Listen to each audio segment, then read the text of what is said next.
Hello friends, welcome back to another video. In this video, I'll show you how to get the username and password for mautic. So you need to log into your AWS account. I'm already logged in. This is the dashboard. Once I click on the logo, it will show me the dashboard. We need to go to services and then we need to click on EC2.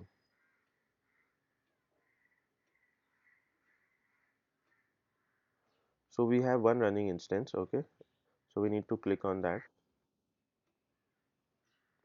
So this is the instance which we have created for mautic. It is already selected. If you have 2-3 instances, then you need to select the instance for mautic. So it has already been selected, so we don't need to select it.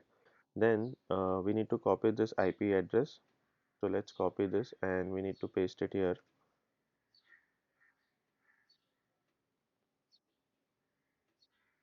So this is the login page for mautic, and again we need to go here and we need to click on action, and in that we need to go to instance setting, and here we need to select get system log.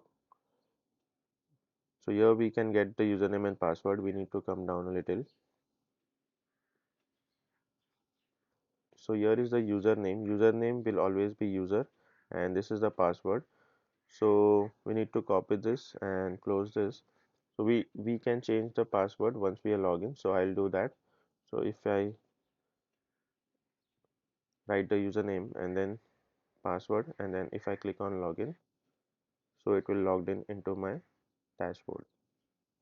So here it is. We are into the dashboard for mautic, and here from here we need to we can change the password. So if I go on account,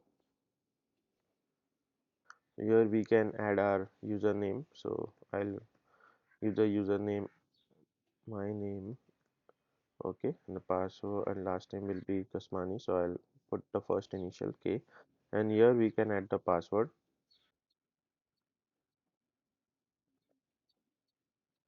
So let's apply,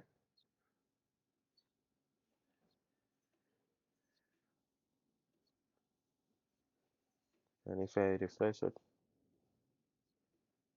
so now the username has been changed, even the password. So let me logged out, and let me log in with the new password. Yes, the password has successfully been changed. So in this way you can change your password. Okay, so this is it for this lecture, and I'll see you in the next video. Take care and bye bye.